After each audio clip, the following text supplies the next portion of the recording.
Kasih karunia dan damai sejahtera dari Tuhan Allah Bapa kita dan dari anaknya Tuhan Yesus Kristus menyertaimu.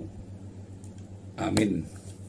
Salam sukacita dan salam sejahtera untuk kita di hari pertama minggu ini, di hari yang baru, yang tentu sekali saya yakini akan membawa suasana yang baru bagi kita setelah kita melewati minggu yang lalu dengan segala aktivitas, kesibukan, dan kegiatan-kegiatan yang kita ikuti.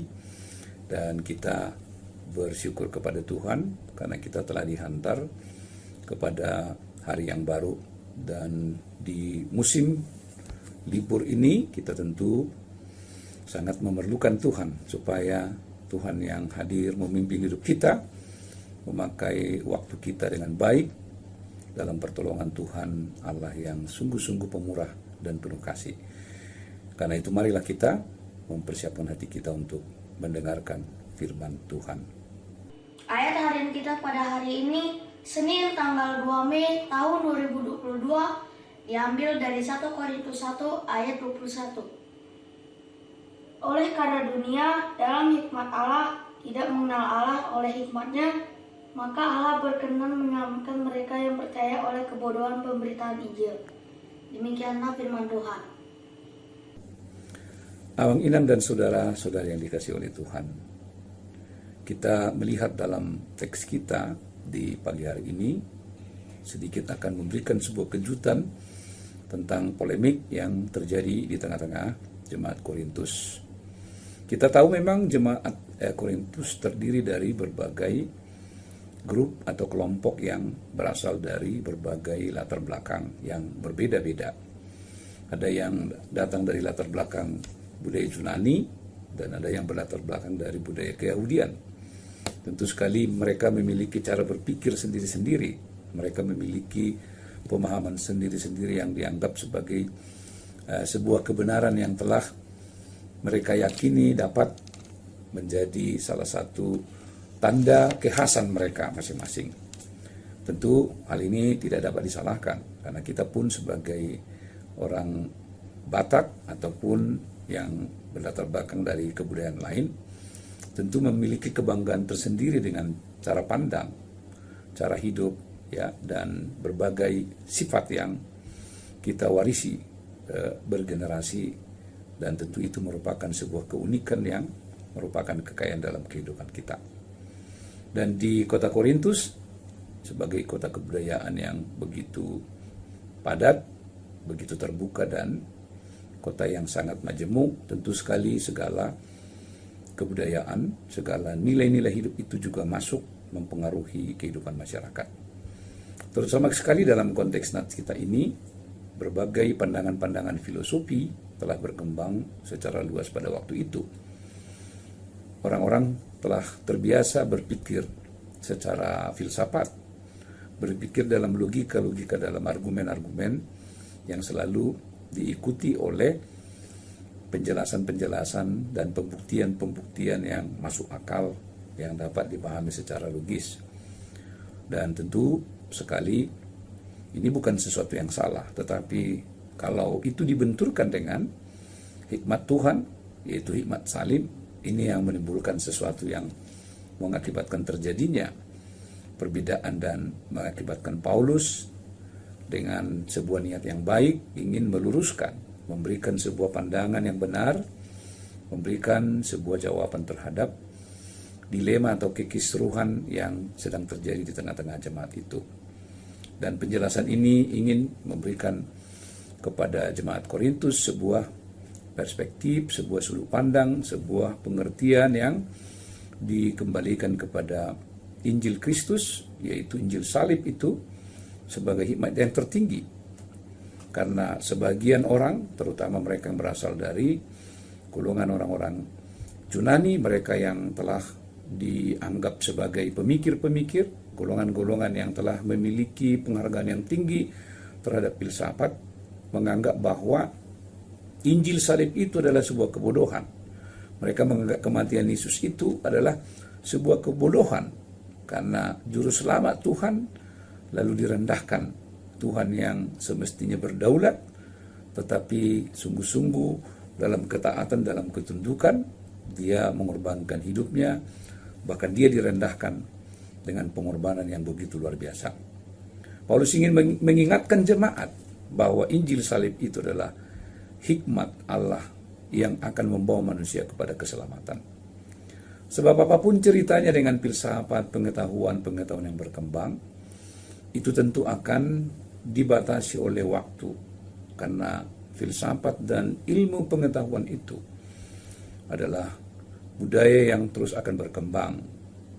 Pengetahuan yang satu akan ditinggalkan, kemudian muncul pengetahuan yang baru. Teori yang satu ditinggalkan, kebenaran yang satu kemudian diganti oleh kebenaran yang lain, oleh argumen-argumen lain, oleh perkembangan-perkembangan yang lain. Dan itu tidak akan membawa keselamatan bagi manusia. Tetapi hikmat Allah, Injil salib itu, apa yang telah menjadi sebuah peristiwa yang diingat sebagai peristiwa iman dalam kematian Yesus, dalam Injil salib itu ialah hikmat yang akan membawa manusia kepada keselamatan. Dengan hikmat salib manusia dituntun bagaimana mereka berlaku dalam kehidupan, bagaimana mereka bersikap, bagaimana mereka dituntun oleh Injil salib itu, hikmat Allah itu, dengan kerendahan hati, dengan pengorbanan, dengan kasih, dengan kesabaran, dengan sikap hidup yang mampu berdamai dengan orang lain, akan membawa keselamatan bersama bagi sesama manusia.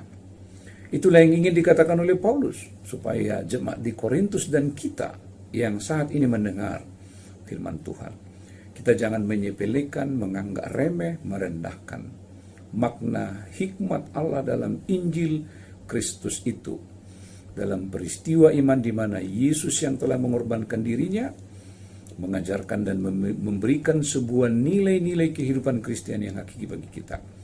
Bagaimana kita hidup dengan hikmat Tuhan, bagaimana kita hidup di dalam hikmat salib itu yang memberikan begitu banyak nilai-nilai kehidupan yang dapat membaharui, mengubah keadaan-keadaan yang sering menimbulkan perselisihan di tengah-tengah masyarakat. Dengan Injil salib, manusia diberikan kerendahan hati, hikmat untuk bersabar, hikmat untuk mampu berdamai, hikmat untuk mampu menguasai dirinya, hikmat untuk mampu merendahkan diri, hikmat untuk mampu mengalah untuk kebaikan bersama. Dan tentu itu tidak diikuti oleh argumen-argumen yang mengharuskan manusia untuk mengikuti itu, tetapi sungguh-sungguh karena Injil Kristus itu memberikan sebuah pedoman kehidupan bagi orang-orang percaya. Karena itulah melalui hikmat salib Allah berkenan menyelamatkan mereka yang percaya kepada Tuhan, yang meskipun menurut para filosof, ahli-ahli filsafat, mereka yang cenderung untuk berpikir secara bebas, menganggap dunia ini tidak perlu memiliki nilai-nilai, maka Injil salib itu adalah sebuah pemberitaan tentang kuasa Tuhan yang telah membebaskan manusia dari dosa dan maut.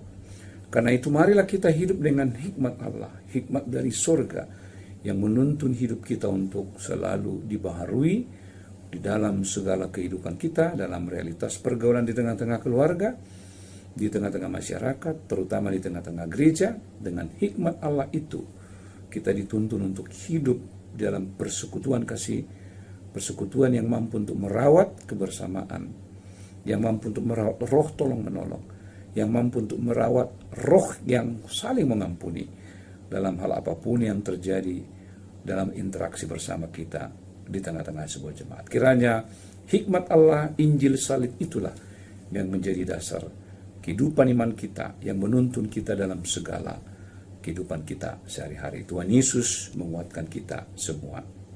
Amin. Marilah kita berdoa. Terima kasih Tuhan untuk firman-Mu. Injil salib adalah hikmat Allah, kekuatan yang dapat membuat hati kami tenang, teduh. Kekuatan yang dapat menghantar kami untuk menciptakan kehidupan yang harmonis, membangun kehidupan bersama dengan orang lain, membangun kehidupan keluarga yang utuh, keluarga yang penuh cinta kasih, keluarga yang jauh dari pertikaian, dari permusuhan, masyarakat yang jauh dari pertikaian, bahkan kehidupan jemaat yang jauh dari gontok-gontokan, tetapi hidup di dalam cinta kasih, hidup di dalam persaudaraan sejati. Terima kasih Tuhan, biar firman-Mu ini menguatkan kami untuk memaknai hikmat Allah di dalam kehidupan kami, yang dapat menjadi nilai-nilai utama kehidupan kami, supaya kami sungguh-sungguh mampu untuk mengaplikasikan dalam kehidupan sehari-hari. Terima kasih Tuhan, dalam Kristus Yesus Tuhan kami. Amin. Anugerah Tuhan kita Yesus Kristus, kasih setia Allah Bapa, dan persekutuan dengan Roh Kudus menyertai-Mu hari ini sampai selama-lamanya. Amin.